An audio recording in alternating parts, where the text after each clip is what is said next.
His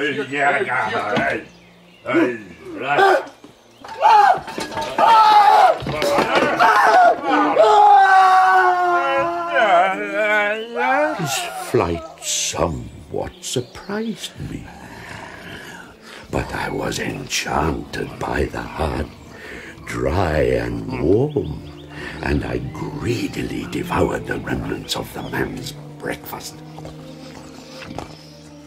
From there I proceeded across the fields for several hours until, at sunset, I arrived at a village.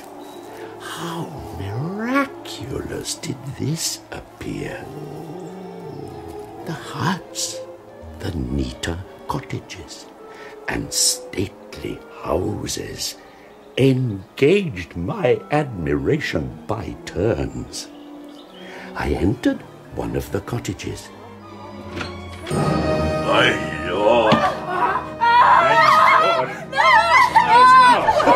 What's happening?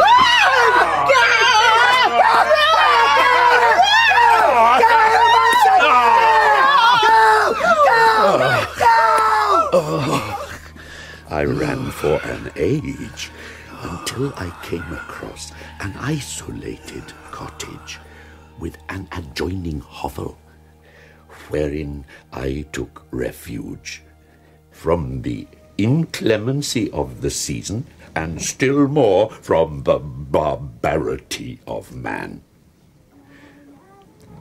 Fixing my eye to a crack in the door, I spied a small girl, meanly dressed in a coarse blue petticoat.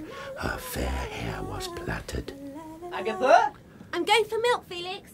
Don't be long. The young man entered the cottage, and turning in my hovel, I found another crack through which I could spy the interior. Agatha has gone for milk, Grandfather. Yes, I know. I'm going for wood.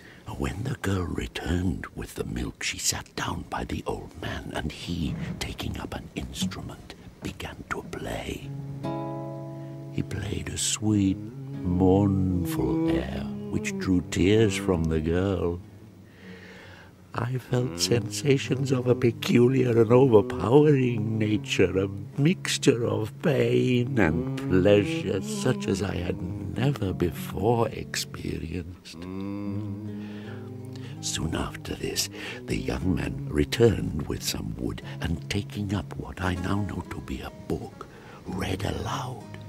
O Spirit, that dost prefer before all temples the upright heart. After many nights witnessing this, I perceived these people possessed a method of communicating their experience and feelings to one another by sounds, what I now know to be words. What in me is dark? This was indeed a godlike science, and I ardently desired to become acquainted with it. For many months I listened and learnt until I felt capable of approaching these gentle people, myself capable of speech. However, one night when I was foraging for food, I bent down over a pool of water to drink, and when the moon came out from behind a cloud, I twisted, thinking something fiendish behind me. There was nothing. Again I looked behind me, not comprehending what I saw in the pool. Oh, no! The first word I uttered. No, no, no, no, no!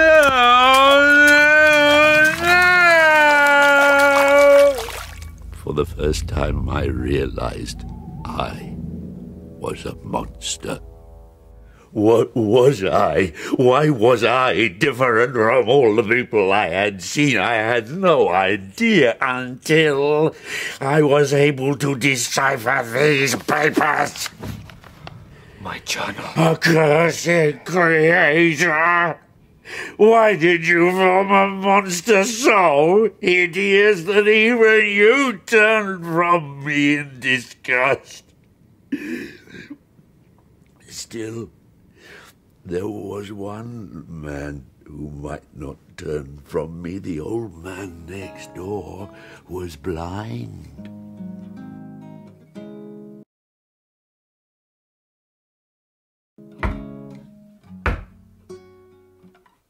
Come in. Pardon this intrusion. I am a traveller in want of a little rest. Enter. Unfortunately, my children are not home. And as I am blind, I'm afraid I shall find it difficult to procure food for you. Oh, do not trouble yourself, my kind host. I have food. It is warmth and rest only that I need. Where do you travel? I am going to claim the protection of some friends whom I sincerely love, and of whose favour I have some hopes. I wish you luck. These amiable people to whom I go have never seen me, and know little of me. I am full of fears, for if I fail there, I am an outcast in the world forever. To be friendless is indeed to be unfortunate, but the hearts of men, when unprejudiced by any obvious self-interest, are full of charity. They are kind, but where they ought to see a feeling and kind friend, they may behold only a detestable monster. Where do your friends reside? Near this spot. I cannot judge your countenance, but there is something in your words which persuades me that you are sincere. From your lips first have I heard the voice of kindness directed towards me.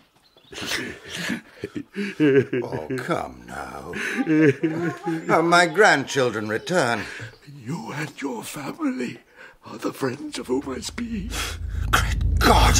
Who are you? Leave him! I beg you,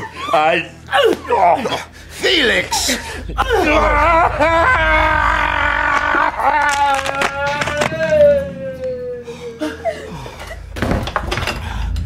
That branch! The monster broke it as if it were a twig! Monster?